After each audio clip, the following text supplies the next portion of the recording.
Hi, astrologer Courtney Ingham here. Thank you for joining me for my daily astrology transmissions. Please note, timeframes for the transits mentioned are always in Eastern Standard Time. And here's today's transit transmission.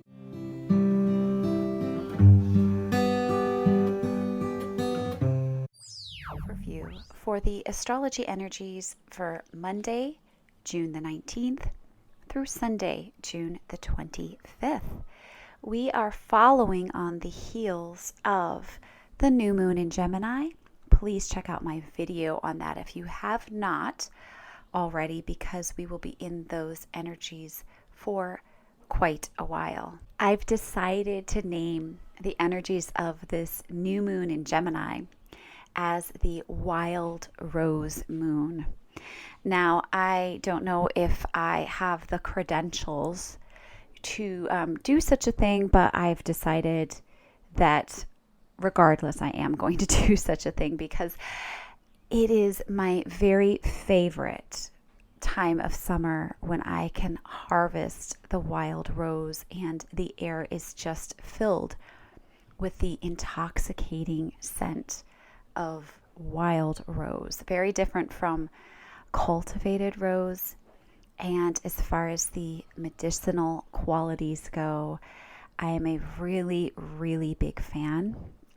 And I have created medicine with this particular rose for over a decade now, as I live in the country where I am able to harvest the wild rose. So please do get out there and enjoy it if you can. Now, let's move into the lunar energies for the upcoming week. So as we are following a new moon, we are actually in the first quarter.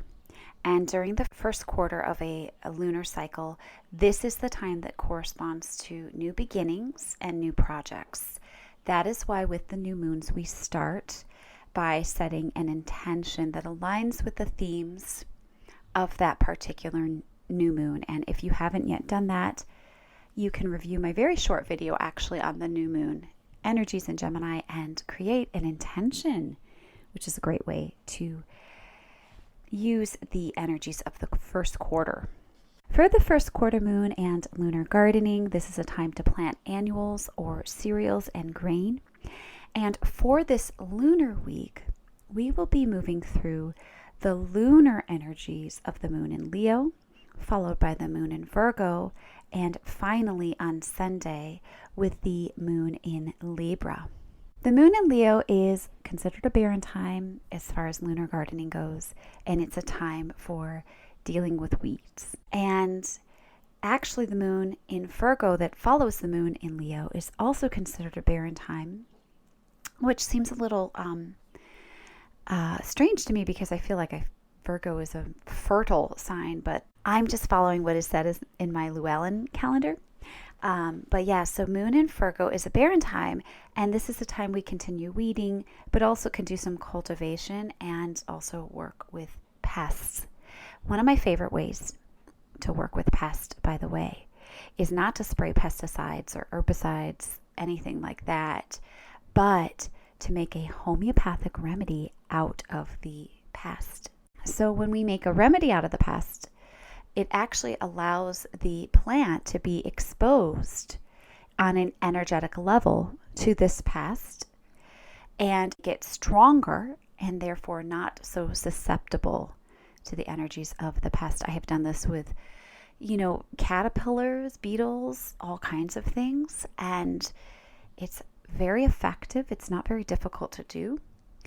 I highly recommend you do that. Another great thing is to use homeopathic remedies on your plants to strengthen them. So remedies like silica or sulfur are really great for making the plant more resilient to pests. Just wanted to add that in there. Okay, finally the moon moves into Libra on Sunday, and as far as lunar gardening goes, that would be a great time for planting crops, and this is a good sign for flowers and vines, and also seeding hay. Maybe you can align your gardening with these lunar signs. As for the lunar energies that we will be moving through this week and how we can tap into them and use them. I've already spoken last week about the energy of the Cancer moon. Please go back and listen to what I have from last week on that if you haven't, because we will be in the energy of the Cancer moon for Monday through most of Tuesday, but then on Tuesday it will move into the Leo moon at 6:04 p.m. Eastern Standard Time. Leo is big heart energy, so we are going to be feeling very vibrant with the moon in Leo and the sun moving into the sign of Cancer. The moon and the sun have a mutual reception going on. So as you can imagine, there's a bit of harmony in those two luminaries this week that we have going on. We have like mutual, really strong sun energy. Where are we shining? As well as really strong moon energy. That would be, what are we feeling? So the moon in Leo, again, big heart energy. And it also points us to, where do we need attention? Leo is a sign that loves attention. But when the moon's in this sign, we're all feeling the need to be recognized or receive the accolades and be appreciated. And I think it's really important in the Leo moon energy for us to also acknowledge and realize that that does not have to come from the outside. That's the higher energy of the Leo sign, is to find how we can be the source of our own appreciation, where we can give ourselves the attention that we need. And sometimes, and I'm a Leo moon, so I'm very familiar with this, what's actually needed is that attention. And when we go seeking attention from the outside, it's very much an unfulfilling search.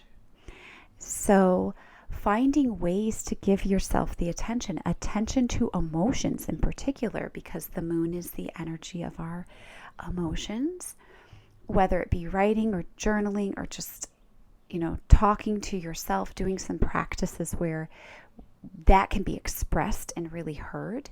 It's a perfect time to do the inner child work. Leo is the sign that rules childhood. It rules over children. And with the sun moving into the sign of Cancer, this is actually pulling in a lot of the inner child work. If you have done any of this, and really listening to the inner child right now. What are the emotions coming up that the inner child wants you to hear? Under the Leo moon, we need to really be careful about drama. We need to be really careful about excessive displays of emotion, going over the top, so to speak. And it can even be overreacting. So in ourselves and others, just be aware that this is a potential.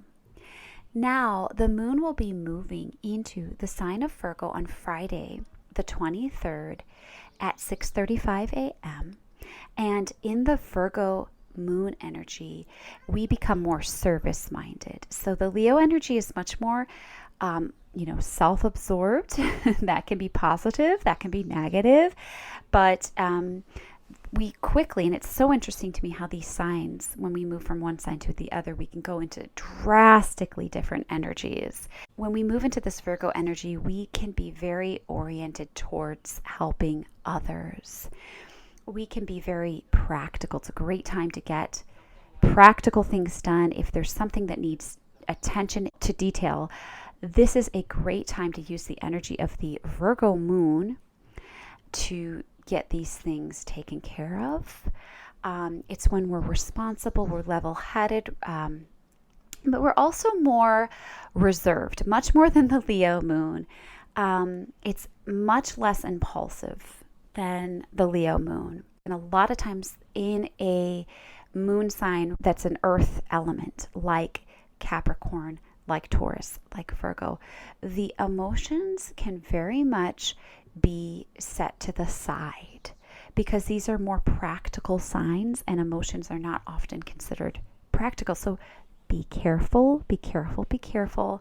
The gaslighting of the self is in potentially can really be strong in this Virgo moon energy, where we kind of sideline our feelings and don't allow us to really feel what we're feeling, and maybe rationalize, use that mind, because Virgo's ruled by Mercury, to start to rationalize what we're feeling. Just be very much aware of that. Now, this is a perfect time to clean, to troubleshoot, to help provide assistance to others. Virgo is very helpful. It's where we may have our, desire to volunteer and offer our help to others during this time, and that's a great way to use the Virgo energy. It also can make us more health conscious and more oriented towards, diet and hygiene. So if there is, a need to take care of something in regards to health, in regards to diet or hygiene, this is a great opportunity under the Virgo moon. Now, the moon will be moving into the sign of Libra on Sunday evening, 6:57 p.m. Eastern Standard Time.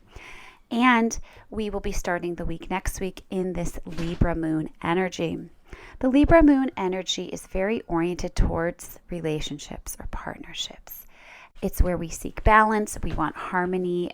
We can be very much conflict averse. We may be, trying desperately hard not to have difficult conversations during this time, because we really don't want to deal with energies of conflict. Be aware of that. And it's an energy where we want to see all sides. We want to be really balanced. However, there also can sometimes in the Libra moon energy be things that come up that trigger the need to put down a boundary or set things to the right balance. And that's really important. I feel like Libra is one of the least boundaried signs. And then, of course, when we move into the Scorpio sign, which comes next, it's like the most boundaried. That's how these can be so different, because the Libra energy just wants everything to flow and be harmonious and everybody to get along. But we can sacrifice our own boundaries and our own personal needs in the energy of the Libra moon. That's something to be aware of. It's a very polite and friendly sign. It's, the customer service sign. And it's also a time when people are more likely to be cooperative. So if there's a deal that needs to be made, if there's an agreement that, needs to happen, if there's a contract that needs to be signed, this could potentially be a rewarding time to do those things. This is also a great sign for us to take care of the beauty within and around us. Do things that make our environment beautiful, clean, or, maybe bring some flowers in and really arrange the home and the space in a way that's decorated, that is pleasant to look at. And that's because Libra is ruled by Venus, and Venus loves the things of beauty. So Libra, they tend to have really beautiful homes, and they make their spaces visually appealing. Let's move now into the planetary aspects that are happening this week. We have a lot of Gemini energy going on still, as we have several planets in the sign of Gemini. But we also have a important tie-in to the Pisces energy that I spoke about in the new moon video. Please check that out as I go into much more detail there. But these two signs connecting, I find this to be thematically about dualism and about holding the mutable energy, the energy that allows us to adapt, the energy that allows us to shift and change. And that is going to be very important going forward, based on the square that is happening between Pisces and Gemini under the new moon. There's also a connection in this with a deeper knowing that maybe comes from our higher self, a spiritual connection that's being pulled in with this Pisces energy, that is grounded, that is brought down into the mental space where we can understand these messages through the connection with Gemini, ruled by Mercury, which rules the mind. It also is a sign that rules over our daily interactions, going about our daily activities. So there's a sense that we could really receive these higher downloads, these messages from what would be seemingly mundane interactions, and also through communication with others.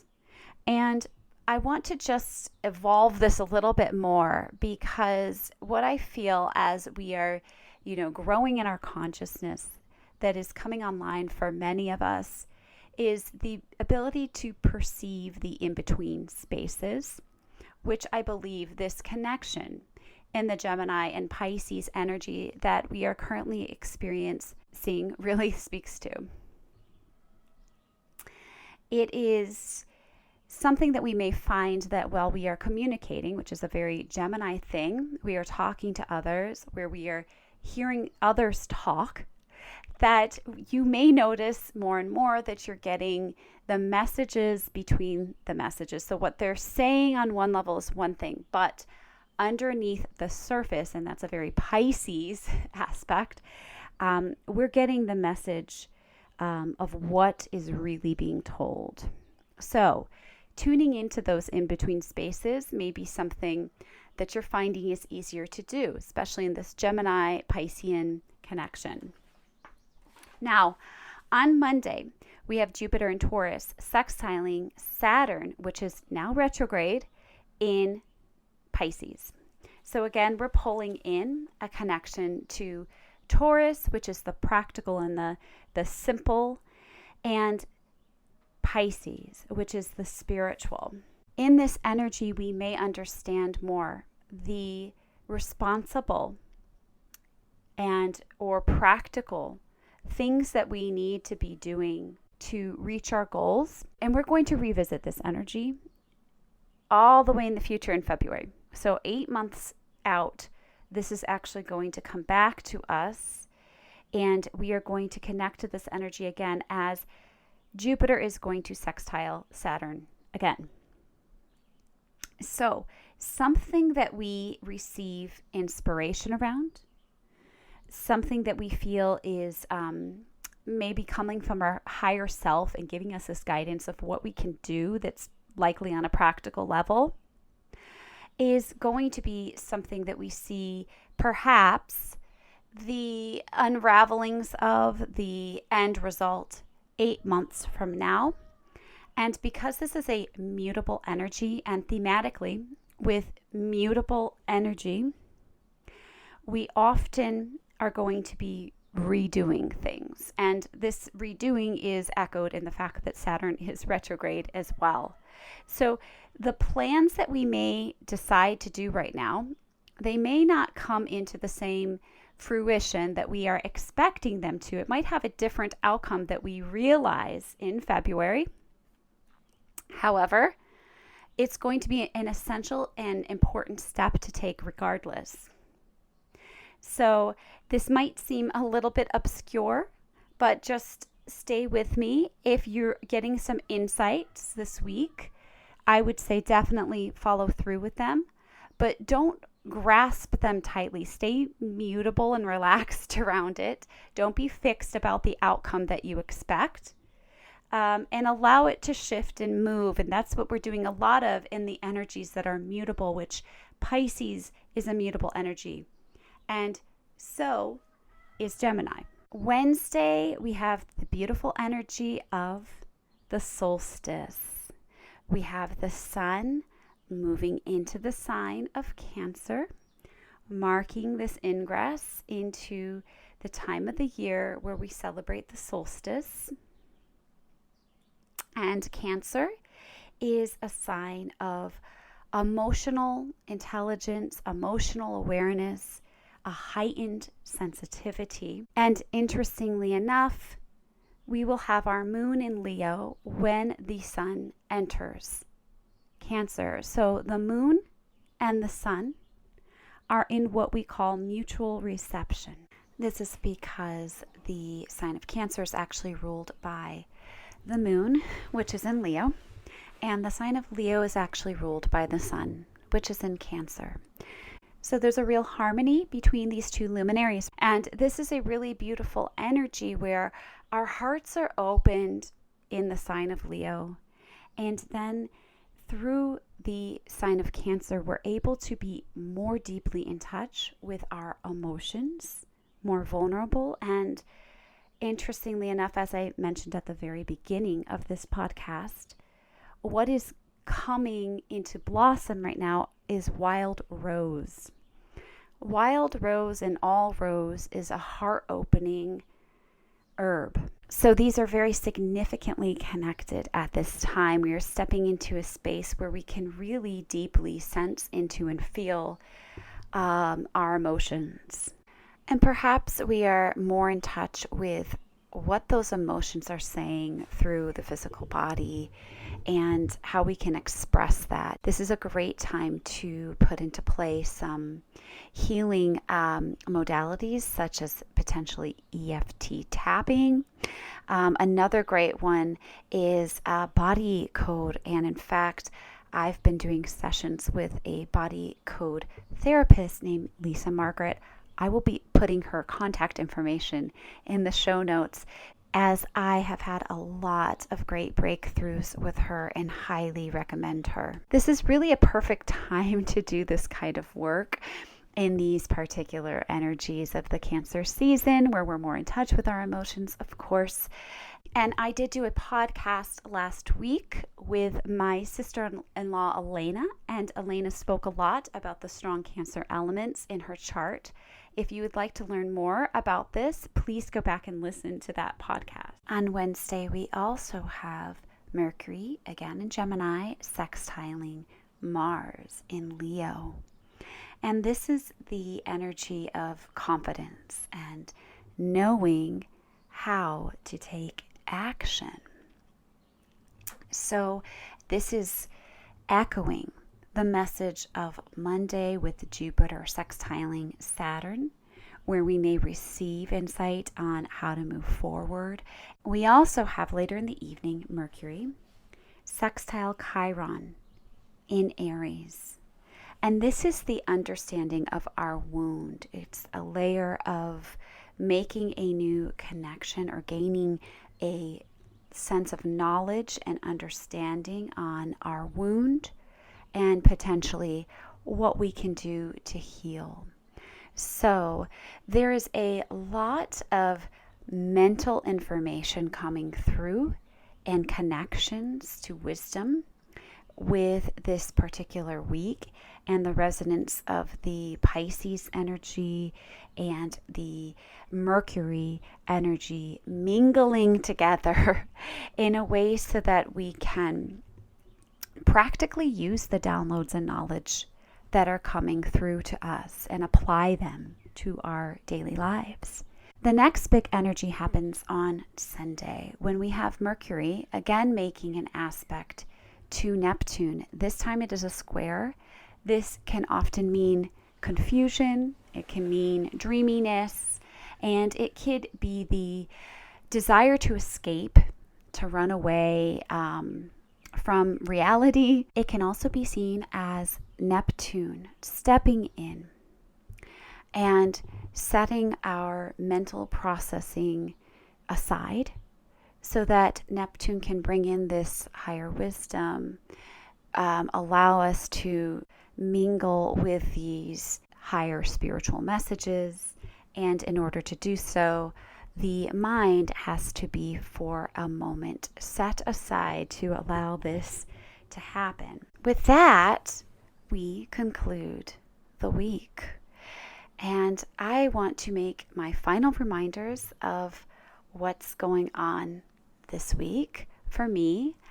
I will be having a class with my friend Elizabeth. We're calling it Two Moms Talk About Ticks. That's a virtual class you can sign up for in the show notes if you'd like to get some more information on how to deal with ticks, tick bites. I'll be sharing my tick kit and what I have in there. There will be special discounts on herbal products that Elizabeth and I use, and you can take advantage of that information to help you be prepared and not scared when dealing with ticks. And then also on Sunday, I'll be at the Olean Health Expo. And that's in Olean, New York from 11 to 4. And I do have several appointments already set up for my 20-minute, $20 astrology sessions. Again, this is not a full natal chart reading, but it's a way to dip your toes into your astrology energies. If you would like to sign up, I believe I have a few sessions left at the last hour of the day from 3 to 4. You are welcome to inquire about those. There might be some slots earlier in the day, but I do know right now that 3 to 4 is open. I'm trying to get people to sign up in advance so that I can have your chart calculated and won't need to spend any time doing that with you. It doesn't take a ton of time, but at least it'll be out of the way. And you can sign up with me for a 20-minute session by emailing me at courtneybuk@gmail.com. And the information about that is also in the show notes. Okay, thank you all so much for being with me today. And let me know how the current energies are landing with you by leaving a comment. I will be back next week with the weekly overview. Take care.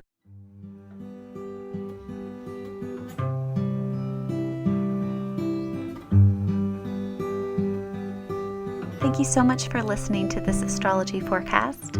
If you enjoyed it, I encourage you to like or comment and share it with your friends and encourage them to subscribe.